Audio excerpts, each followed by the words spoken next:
Hello and welcome to SPMI's Academy. Today we'll analyze important newspaper articles of 17th November 2023. Please note you can download the PDF version of today's newspaper analysis by given in the comment section. This is the list of the topics that we will be covering from today's newspaper. तो आज का पहला topic लेने से पहले मैं आप सबको बताना चाहूँगा कि थोड़ा सा वायरल फीवर के कारण I am feeling little bit लो। तो जो मुझे इंपॉर्टेंट टॉपिक्स आज के दिखे हैं मैं उनको कवर कर रहा हूँ, वो भी थोड़ा ब्रीफ तरीके से। अगर कुछ भी आज या कल से रह जाएगा तो मैं उसको आगे कवर कर लूँगा, so no need to worry.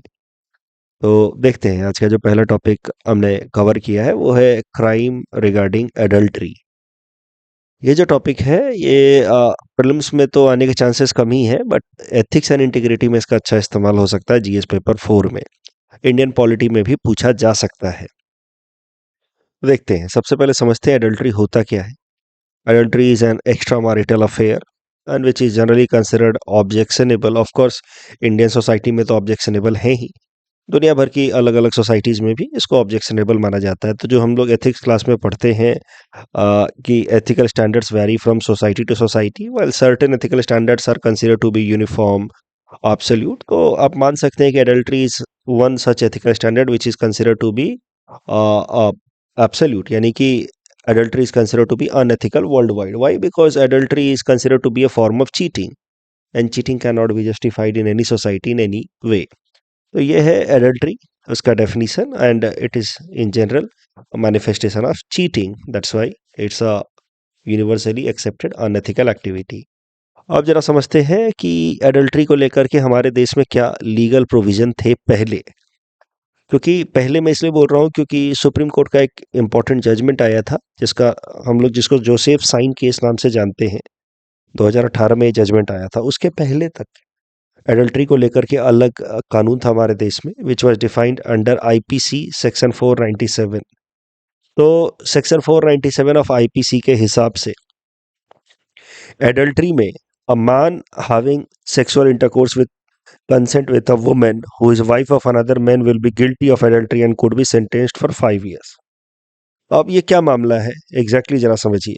मान लीजिए कि these two individuals are married, they are married couple, but this person, this man is practicing adultery with some other woman, this particular woman. So the husband of this woman, suppose this person is husband of this woman, can file a case against this man of adultery। और अगर ये सही साबित हो जाता है तो section 497 of IPC के अंतर्गत इस इंसान को 5 साल की सजा हो सकती है। अब ये जो कानून है वो वन डायमेंशनल है। क्यों कह रहा हूं मैं वन डायमेंशनल है? Because this woman can not bring case against the other women under section 497। यानी कि सिर्फ एडल्ट्री करने वाले जो कपल हैं उसमें मेल के अगेंस्ट ही केस किया जा सकता था सेक्शन 497 के अंतर्गत। फीमेल के अंदर अगेंस्ट, यानी कि इनके अगेंस्ट केस नहीं किया सकता था बाय दिस वुमन। अब मुद्दा यह है कि आखिर क्यों ऐसा कानून बनाया गया? क्यों वुमन, जो अक्यूज्ड वुमन है, उसके अगेंस्ट केस नहीं लाया जा सकता था?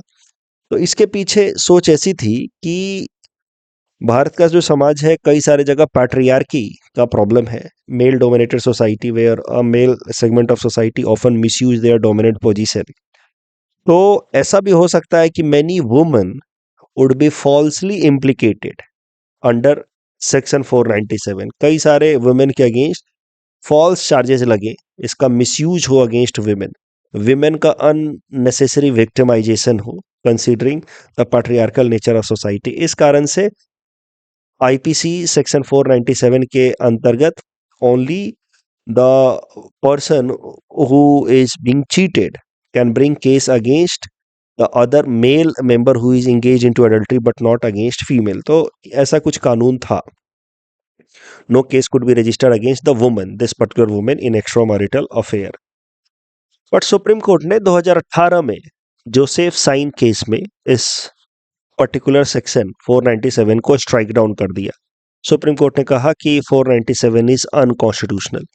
इसको लेकर के कई सारे मुद्दों पे बहस हुई। किस ग्राउंड पे सुप्रीम कोर्ट ने इसको अनकॉन्स्टिट्यूशनल कहा? तो of course it was considered as against the idea of equality because women were not treated at par।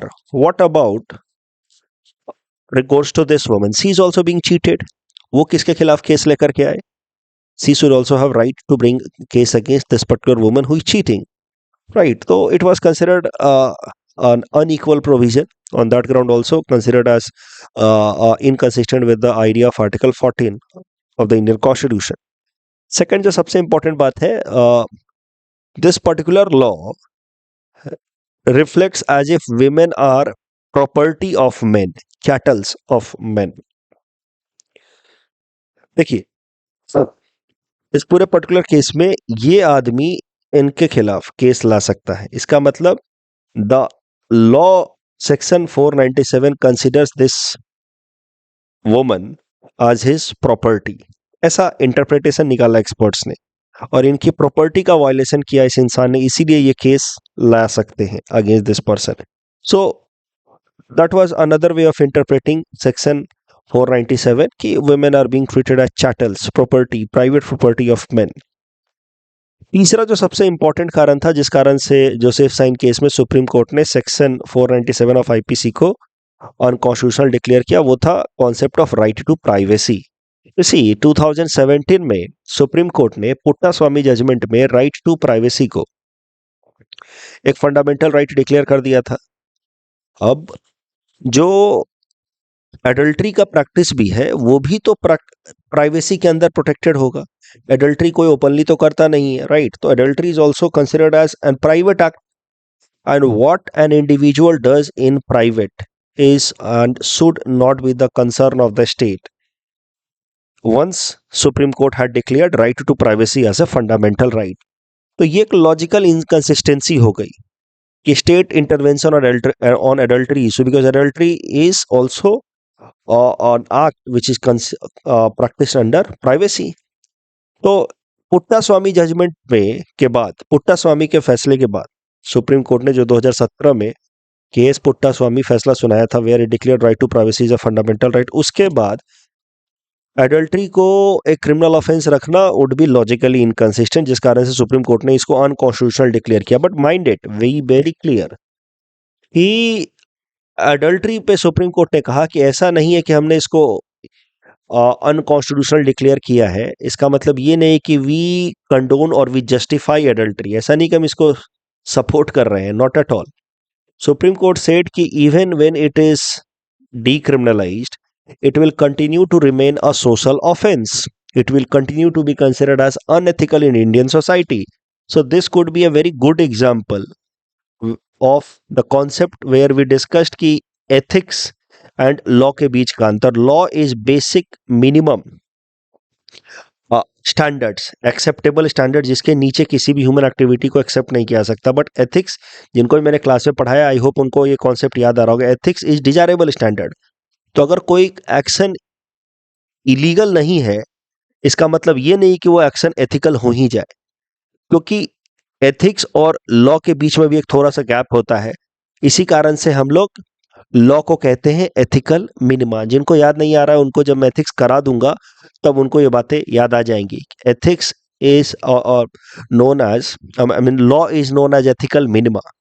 तो इस पर्टिकुलर केस में अगर अडल्ट्री इलीगल नहीं भी रहा after this supreme court judgment in Joseph Shine case in 2018, yet that does not mean कि adultery will become ethical or acceptable in Indian society. Adultery will still continue to remain a social offense as per Supreme Court.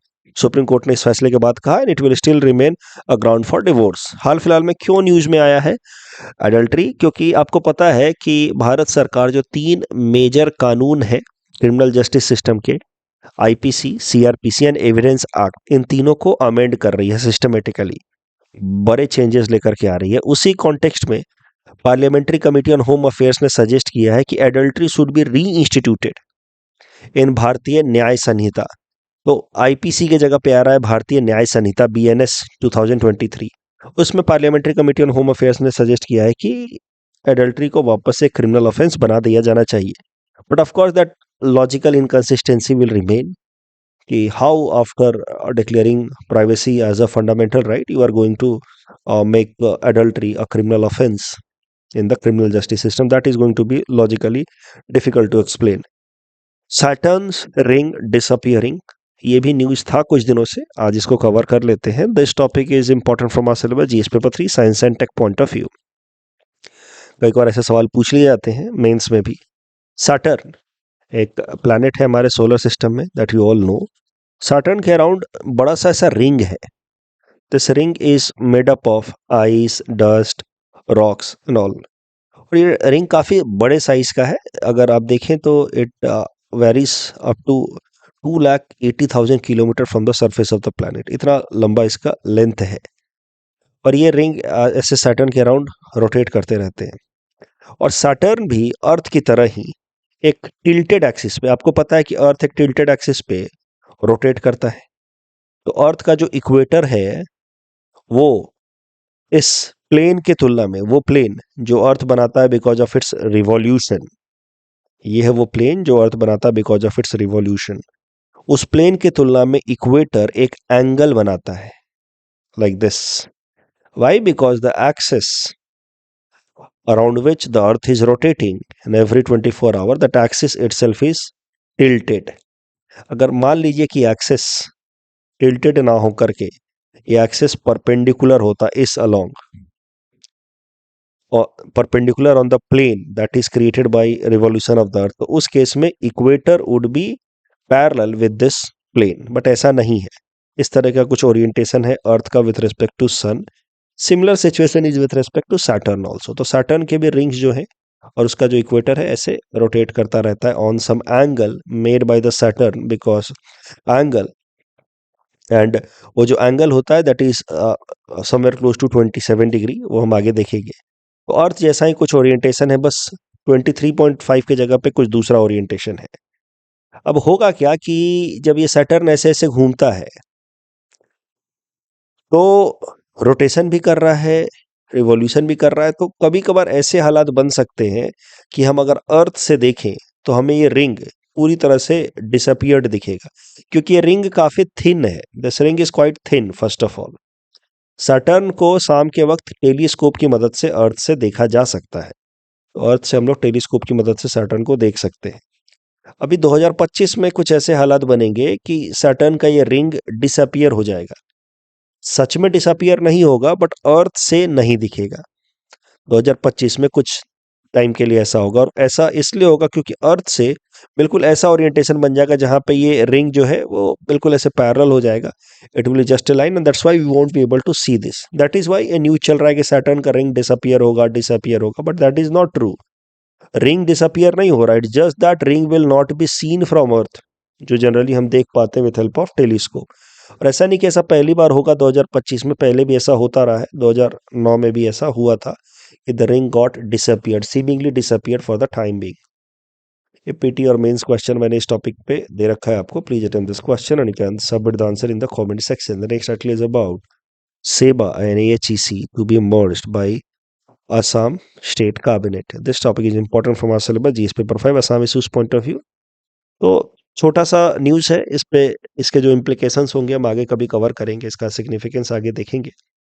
Assam सरकार ने फैसला किया है कि सेवा board को AHEC के साथ मर्ज करेंगे और एक जॉइंट बोर्ड बनाएंगे जिसका नाम होगा Assam state school education board, ASSEB।